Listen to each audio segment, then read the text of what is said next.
Hi everyone, I'm August, and last week I did a painting where I put a few drops of a fluid acrylic into a paint that I had mixed with my pouring medium. I gently swirled that around, poured it on a palette knife, and then transferred that over to my board. And I gave it this cool like alcohol ink or watercolor look, and I'll put a picture up so you can see it. This week, I want to show you how you can get different designs and patterns based on how you're laying this out onto your palette knife. So how we're doing this, you have a pot of paint or a pigment mixed up with your pouring medium, and then you've got a fluid acrylic. So I'm using TriArt Liquid or Golden's fluid acrylic. Add a couple drops of various colors. Then come in with a popsicle stick or stir, and you're just gently swirling that paint around just to mix it a little bit and to create some different designs through it.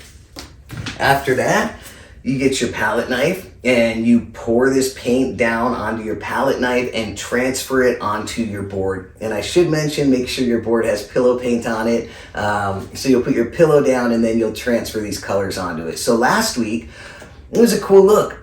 But I didn't have any control over the design of it, so which I like, and there's a place for that.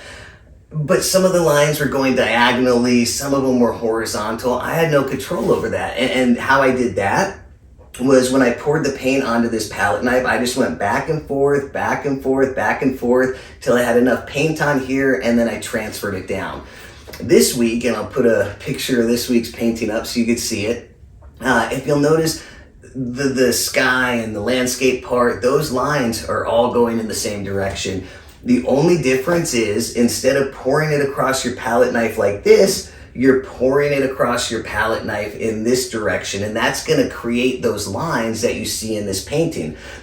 Pour it out, transfer it down on your canvas, and you'll get where you have lines, like in the top part, you'll have lines, but then you also have the different colors, and you can see some colors underneath the other colors based on their transparency, and it has a really cool look. The bottom part, if you'll notice, there's just more lines. There's not so much of the different patterns going through there.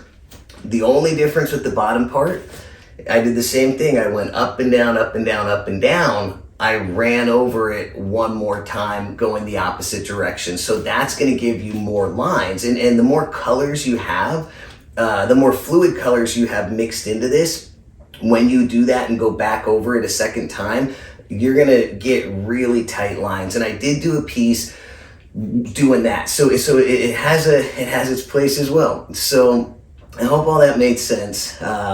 Probably too much information, which I tend to do, but yeah, I hope you guys give it a try. It's fun, and I like the look of both. I like the look of the alcohol ink one. I like the look of this one, just different for different pieces. Yeah, I think that was it. So as always, Creations with Tanya and Grandma Kathy's Art Venture are premiering directly after me. Their videos are in the description below, so please check them out. I appreciate you being here, and I hope you have an excellent day.